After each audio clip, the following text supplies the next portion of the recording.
سیدنا علی بن ابی طالب رضی اللہ تعالیٰ عنہ علیہ السلام کی بڑی بہن تھیں سیدہ ام ہانی سلام اللہ علیہا، جو نبی علیہ السلام کی کزن لگتی ہیں، مولا علی کی بڑی بہن ہے اور ایجڈ خاتون تھی، نبی علیہ السلام کی بہن ہی لگتی تھی، تو آپ ان کے پاس چلے جایا کرتے تھے۔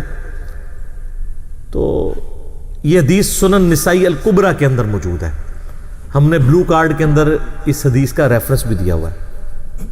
ترمذی میں بھی روایت موجود ہے، لیکن ترمذی والی روایت جو ہے نا کمزور ہے، صحیح سند اس کی سنن نسائی الکبریٰ کے اندر ہے، ہمارے بلو کارڈ میں 19 نمبر کے اوپر یہ وظیفہ ہے، انٹرنیشنل نمبر کے مطابق 10680 10680 نمبر حدیث ہے۔ سیدہ ام ہانی کہتی ہیں یا رسول اللہ میں بوڑھی ہو گئی ہوں، لمبے وظیفے مجھ سے کوئی نہیں ہوتے، مجھے کوئی ایک وظیفہ ایسا بتا دیں جو میں کر لوں میرے لیے کفایت کرے۔ سر جو وظیفہ پھر لیا ہے نا مولا علی کی بہن نے، وہ ایسا وظیفہ ہے کہ مجھے ابھی تک اتنا تگڑا اور کوئی وظیفہ نہیں احادیث میں نظر آیا جس کی اتنی فضیلت ہو۔ آپ علیہ السلام نے فرمایا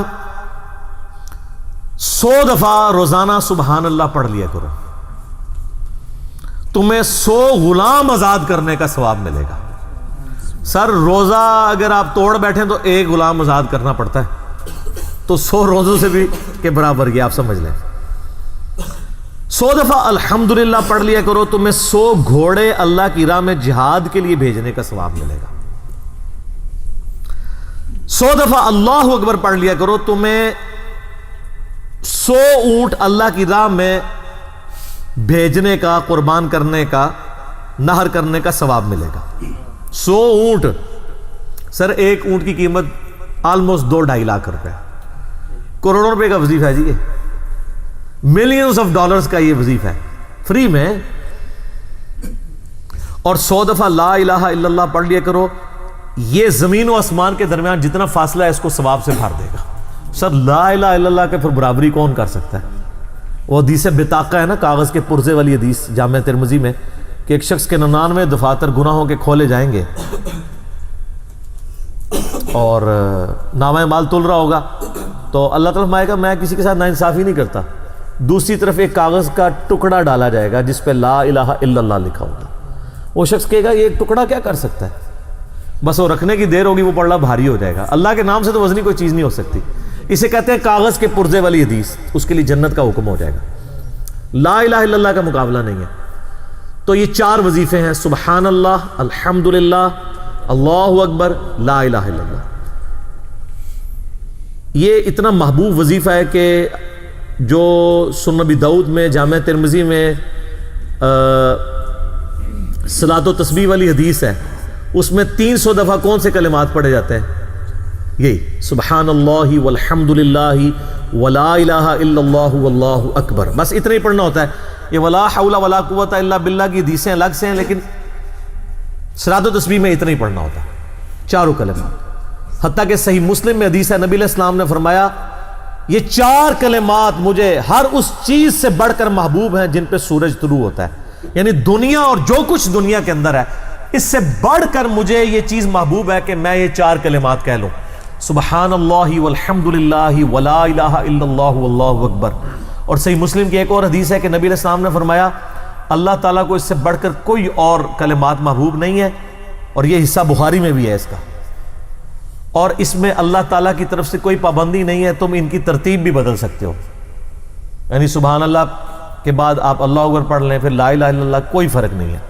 یہ ایک اوپن چیز ہے، آپ یوں بھی کر سکتے ہیں کہ پہلے 100 دفعہ پڑھ لیں سبحان اللہ سبحان اللہ سبحان اللہ، الحمدللہ الحمدللہ الحمدللہ، اللہ اکبر، کیونکہ را کو پھر لام سے ملائیں گے، اللہ اکبر اللہ اکبر اللہ اکبر، لا الہ الا اللہ لا الہ الا اللہ لا الہ الا اللہ۔ اور یوں بھی پڑھ سکتے ہیں، وہ زیادہ بہتر ہے، سبحان اللہ والحمدللہ ولا الہ الا اللہ واللہ اکبر، کیونکہ اکبر پہ وقف کریں گے، ورنہ یہ سبحان اللہ تو الحمدللہ ہی پڑھ نہیں سکتے آپ، کیونکہ الحمدللہ الحمدللہ بنے گا کانٹینیوس، جیسے اللہ اکبر اللہ اکبر اللہ اکبر بنتا ہے، تو وقف کرنا پڑے گا سوائے سبحان اللہ کے۔ سبحان اللہ یہ تو پڑھ سکتے ہیں، لیکن الحمدللہ کو الحمدللہ الحمدللہ وقف کرنا پڑے گا. اللہ اکبر اگر ملائیں گے تو اللہ اکبر اللہ اکبر، را کو لام سے، تو اس کی بجائے اتنی مشکل میں نہ پڑھیں سبحان اللہ والحمد للہ ولا الہ الا اللہ واللہ اکبر. ایک تسبیح پڑھ لے، چاروں وظیفے 100 دفعہ ہو جائیں گے، کیونکہ نبی علیہ السلام نے اجازت دے دی ہے نا، آگے پیچھے دائیں بائیں کچھ بھی کر سکتے ہو. اور یہ ترتیب تو صلاۃ و تسبیح میں موجود ہے. نبی علیہ السلام نے کلمات پڑھے بھی ہیں. آپ کو پتہ ہے تبلیغی جماعت والے 3 وظیفے بتاتے ہیں، ویسے بڑی سمجھداری سے ہی کسی نے وہ ڈیوائز کیے ہیں. 100 دفعہ وہ یہ بتاتے ہیں سبحان اللہ والحمد للہ ولا الہ الا اللہ واللہ اکبر. وہ ساتھ وہ بھی بتاتے ہیں ولا حول ولا قوۃ الا باللہ، وہ بھی پڑھ سکتے ہیں. وہ بھی صحیح بخاری میں رات کو اٹھتے وقت کی دعا ہے. ہل علی العظیم تک بھی پڑھ سکتے ہیں، وہ ابن ماجہ میں موجود ہے. میرا ایک یوٹیوب پہ کلپ ہے 6 کلموں کا ثبوت، تو میں نے بتایا 4 کلمے ثابت ہیں، 2 مولویوں کے لکھے ہوئے ہیں، آخری والے جو ہیں. تو بلکہ وہ میرا بیٹا تو وہ اس کے وہ کورس میں آیا تو اس نے وہ 2 یاد ہی نہیں کیے، تو اس کو ماں کہہ رہی یاد کرو، کہتی وہ کہتا ثابت ہی نہیں ہے تو کیوں سارے یاد کرو. ہم ریکویسٹ کریں گے، ہمارے پاس بھی وہ کورس اسلامیات کا جو ہے نا اس کو ریویو کرنے کے لیے بھیجا ہوا ہے ہماری اکیڈمی میں انہوں نے، تو ہم اس میں ان کو ریکویسٹ کریں گے کہ یہ آخری 2 کلمے نکال دیں، پہلے 4 کلمے ثابت ہیں. وہ تو ثابت ہی نہیں ہے تو خام خواہ لوگوں کو آپ رٹا رہے ہیں. الٹا جن لوگوں کی شادی ہونے والی ہوتی ہے وہ بیچارے ٹینشن میں پڑے ہوتے ہیں 6 کلمے یاد کرنے کا، حالانکہ کلمے کے ساتھ تو کوئی تعلق ہی نہیں اس کے. تو یہ جو صلاۃ و تسبیح کے اندر بھی پڑھا جاتا ہے، لیکن اس میں لا حول ولا قوۃ الا باللہ نہیں. وہ تو لادہ سے بخاری مسلم میں حدیث ہے کہ جنت کے خزانوں میں سے ایک خزانہ ہے لا حول ولا قوۃ الا باللہ. تو آپ پڑھنا چاہتے ہیں ضرور پڑھیں. اس میں وظیفے کے طور پہ آپ پوری تسبیح اس کی پڑھ لیں بے شک. تو تبلیغ جماعت والے یہ بتاتے ہیں 100 دفعہ درود شریف بتاتے ہیں اور 100 دفعہ استغفار بتاتے ہیں. تو بہت انٹلیکچوئل چیز ہے. یہ وظیفہ اتنا کمال ہے کہ آپ کے ہر فرض نماز کے بعد یہ وظیفہ نبی علیہ السلام نے مشروع کیا ہے. مسلم شریف میں حدیث ہے ہر فرض نماز کے بعد یہ وظیفہ پڑھنے والا کبھی نامراد نہیں جاتا. 33 دفعہ سبحان اللہ، 33 دفعہ الحمدللہ اور 34 دفعہ اللہ اکبر. اور ایک حدیث میں ہے مسلم شریف کی کہ جو پڑھے 33 دفعہ سبحان اللہ، 33 دفعہ الحمدللہ، 33 دفعہ اللہ اکبر اور 100 کا عدد پورا کرنے کے لیے پڑھ لے لا الہ الا اللہ وحدہ لا شریک لہ لہ الملک ولہ الحمد وہو علی کل شیء قدیر. 100 کا عدد اس سے بھی پورا کر سکتے ہیں اور 100 کا عدد اللہ اکبر کہہ کے بھی پورا کر سکتے ہیں. تو اس کے سارے گناہ معاف کر دیے جائیں گے اگرچہ سمندر کی جھاگ کے برابر ہی کیوں نہ ہو. لیکن وہ صغیرہ گناہ، کبیرہ گناہ صرف توبہ سے معاف ہوتے ہیں. وہ صحیح مسلم میں حدیث ہے کہ اگر بڑے گناہوں سے بچا جائے تو ایک جمعے سے دوسرا جمعہ، ایک رمضان سے دوسرا رمضان اور ایک نماز سے دوسری نماز درمیان کے گناہوں کا کفارہ بن جائے گی.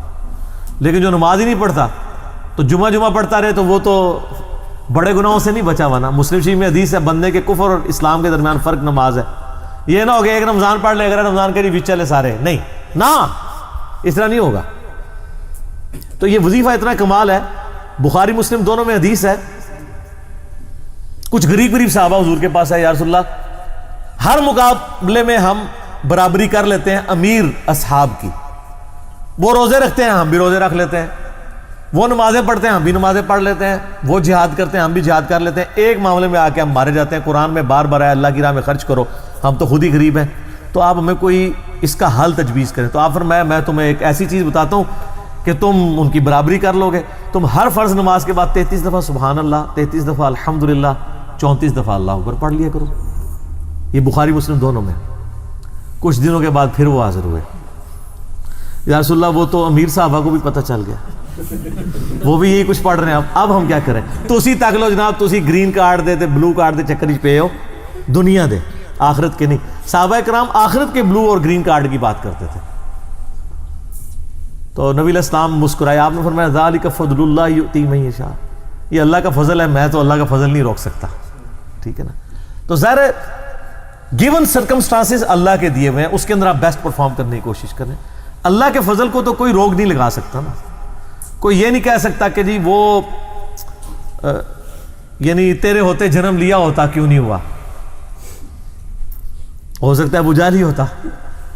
تو جس حال میں اللہ نے رکھا ہے اسی کو آپ بہتر سمجھیں. تو اس طرح کی کئی احادیث ہیں جو ان وظیفوں کو سپورٹ. اچھا مسلم شریف میں ایک حدیث میں یہ بھی آیا کہ 10 دفعہ سبحان اللہ، 10 دفعہ الحمدللہ اور 10 دفعہ اللہ اکبر. اگر کسی کے پاس ٹائم تھوڑا ہے نا تو فرض نماز کے بعد یہ بھی پڑھ سکتا ہے، 10 دفعہ بھی وظیفہ یہ والا کیا جا سکتا ہے۔